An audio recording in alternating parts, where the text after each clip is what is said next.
Phone call తో మీ బంగారాన్ని విడిపించి ప్రెజెంట్ మార్కెట్ రేట్ కే కొని బ్యాలెన్స్ అమౌంట్ ని క్యాష్ గా లేకపోతే సమానమైన బంగారాన్ని మీకిస్తుంది అక్షయ గోల్డ్ హబ్. 2026-27 కేంద్ర ప్రభుత్వ బడ్జెట్కు సర్వం సిద్ధమైంది. ప్రపంచవ్యాప్తంగా రాజకీయ ఆర్థిక అనిశ్చితులు నెలకొన్న వేళ ఈసారి బడ్జెట్ ఎలా ఉండొచ్చు? భారత ఆర్థిక వ్యవస్థను పరుగులు పెట్టించడానికి ఎలాంటి సంస్కరణలు తీసుకొచ్చే ఛాన్సెస్ ఉన్నాయి? పరిశ్రమలు, ఉద్యోగులు, మధ్యతరగతి, రైతులు, కూలీలు ఇలా వివిధ వర్గాలకు ఎలాంటి వరాలు ప్రకటిస్తారు? వేతన జీవులకు మరోసారి పన్నుల ఊరట ఉంటుందా? ఆర్థికవేత్తలు ఏమంటున్నారు? ఈటీవీ స్పెషల్ స్టోరీ ఇప్పుడు చూద్దాం. కేంద్ర ఆర్థిక మంత్రి నిర్మలా సీతారామన్ ఫిబ్రవరి 1న ప్రవేశపెట్టే బడ్జెట్ కోసం యావత్ దేశం ఎదురుచూస్తోంది. ఈసారి బడ్జెట్లో ఎలాంటి వరాలు ప్రకటిస్తారో అనే ఆసక్తి నెలకొంది. ఆత్మనిర్భరత, వికసిత్ భారత్ 2047 లక్ష్యాల సాధనకు అధిక ప్రాధాన్యమిచ్చే అవకాశం ఉంది. త్వరలో బంగాల్, తమిళనాడు, కేరళ, అసోం రాష్ట్రాల్లో అసెంబ్లీ ఎన్నికలు ఉన్నందున రైతుల కోసం కొత్త పథకాలు ప్రకటిస్తారని భావిస్తున్నారు. రైతుల ఆదాయం పెంచే చర్యలు చేపడతారని ఆశిస్తున్నారు. గ్రామీణ ప్రాంతాల్లో శీతల గిడ్డంగులు, ఆహార శుద్ధి యూనిట్ల ఏర్పాటు సహా రుణాలు, బీమా వ్యవహారాల డిజిటలీకరణకు అవకాశం ఉండొచ్చు. 2026 మార్చితో పీఎం కుసువు గడువు ముగుస్తున్నందున రెండో దశను ప్రకటించే వీలుంది. ఈ పథకం ద్వారా తక్కువ ధరకే రైతులకు సౌర విద్యుత్ అందుతోంది. ఆదాయం పెరగడానికి, పర్యావరణ పరిరక్షణకు ఉపయోగపడుతోంది. ఇక గ్రామీణ ఆర్థికానికి మరింత ఊపొచ్చే చర్యలు బడ్జెట్లో ఉంటాయని అంచనా వేస్తున్నారు.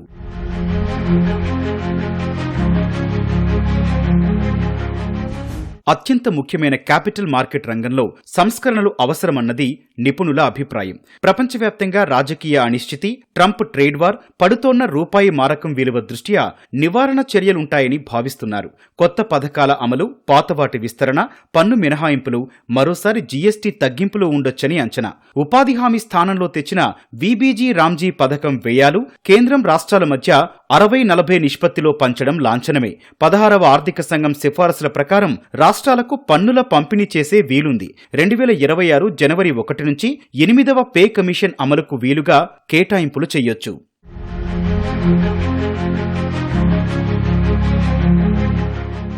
ఏప్రిల్ 1 నుంచి కొత్త ఆదాయ పన్ను చట్టం అమల్లోకి రానుంది. పాత, కొత్త విధానాల్లో స్టాండర్డ్ డిడక్షన్ అమల్లో ఉంది. కొత్త విధానంలో 12 లక్షల్లోపు ఆదాయంపై గత బడ్జెట్లోనే కేంద్రం పన్ను మినహాయింపులు ఇచ్చింది. దీనివైపు మరింత మందిని ఆకర్షించేలా స్టాండర్డ్ డిడక్షన్ పెంచాలన్న డిమాండ్ ఉంది. ఉద్యోగుల హోం లోన్ వడ్డీపై గతంలో ఉన్న పన్ను మినహాయింపును కొత్త దాంట్లో తీసేశారు. పాత వెసులుబాటును మళ్లీ కల్పించాలని ఉద్యోగులు కోరుతున్నారు. పదవీ విరమణ చేసిన వారి ఎఫ్డీ వడ్డీ ఆదాయంపై పన్ను మినహాయించాలని సీనియర్ సిటిజన్లు కోరుతున్నారు. కానీ 2026 బడ్జెట్లో పన్ను ఊరటలు దాదాపుగా ఉండకపోవచ్చని నిపుణులు భావిస్తున్నారు. ఆర్థిక లోటు తగ్గించాలంటే పన్నులపై యథాతథ స్థితి కొనసాగించడమే మేలనే ఆలోచనతో ప్రభుత్వం ఉన్నట్లు అంచనా వేస్తున్నారు. భార్యాభర్తలు ఉమ్మడిగా ఆదాయ పన్ను రిటర్నులు దాఖలు చేసే అవకాశం కల్పిస్తారనే అంచనాలు గట్టిగానే ఉన్నాయి.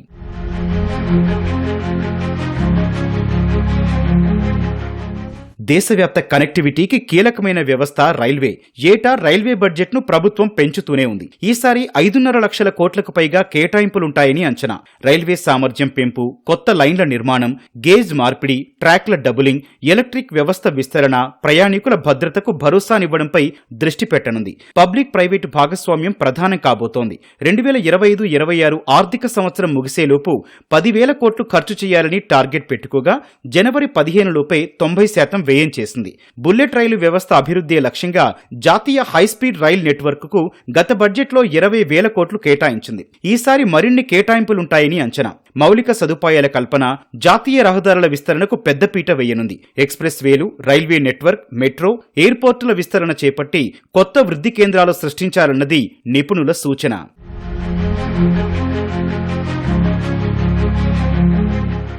తయారీ రంగంలో భారత్ వెనకబడింది. మ్యానుఫ్యాక్చరింగ్ జోరు పెరగాలంటే ప్రోత్సాహకాలు, పెట్టుబడి రాయితీలు ఇవ్వాలి.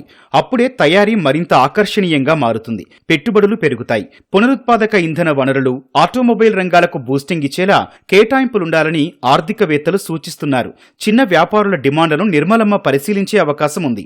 జీఎస్టీ స్లాబుల క్రమబద్ధీకరణతో వినియోగానికి ఊతమిచ్చినట్లే కస్టమ్స్ సుంకాల్లో సంస్కరణలకు అవకాశం ఉంటుందని అంచనా. కస్టమ్ డ్యూటీ స్లాబులను 8 నుంచి 4కు తగ్గించే వీలుంది. కస్టమ్స్ వివాదాల్లో చిక్కిన 1,53,000 కోట్ల విడుదలకు క్షమాభిక్ష పథకం ప్రకటించవచ్చు. టీడీఎస్ను సరళీకరించాలని పరిశ్రమ వర్గాలు కోరుకుంటున్నాయి.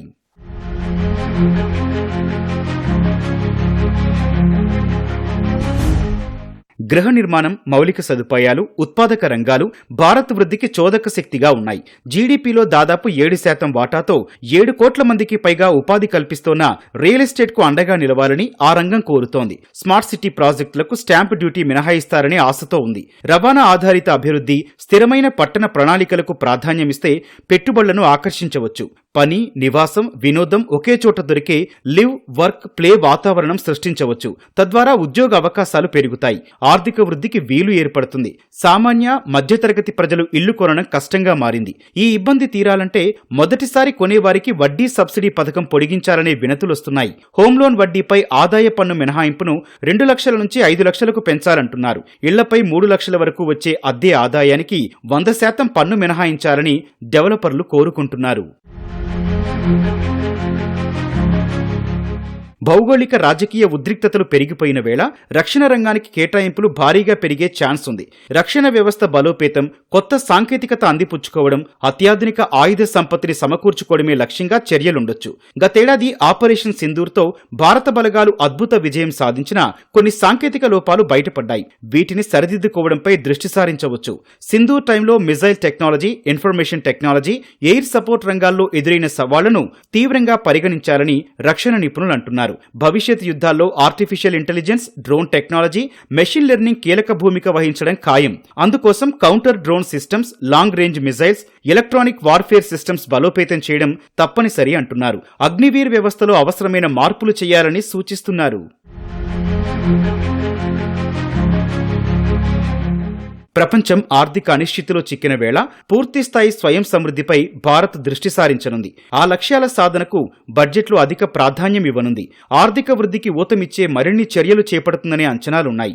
జీడీపీలో రుణ నిష్పత్తి తగ్గించే మార్గసూచి ప్రకటించే అవకాశమూ ఉంది. కేవలం ద్రవ్యలోటు నిర్వహణకే పరిమితం కాకుండా రుణ భారాన్ని తగ్గించుకోవడంపై ఇటీవల కేంద్రం దృష్టి పెట్టింది.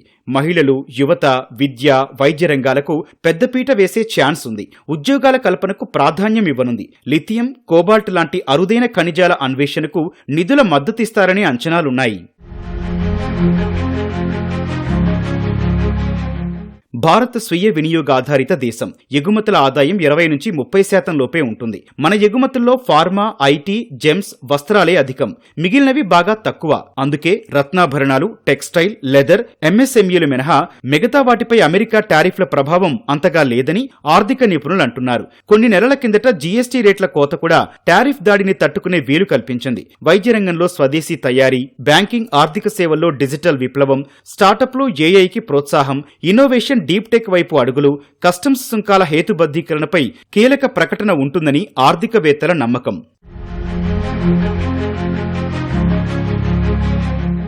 భారత ఆర్థిక వ్యవస్థ మరింత బలోపేతం కావాలంటే దీర్ఘకాలిక దృక్పథంతో బడ్జెట్ ఉండాలని ఆర్బీఐ పూర్వ గవర్నర్ రఘురాం రాజన్ సూచించారు. పొరుగునున్న బంగ్లాదేశ్, నేపాల్, శ్రీలంకతో పాటు ప్రపంచ దేశాలన్నింటితో సంబంధాలు పెంచుకోవడం మేలన్నారు. అప్పుడే అమెరికాతో అనిశ్చితి మరింత పెరిగినా ఎలాంటి ఇబ్బంది ఉండదని రాజన్ విశ్వాసం.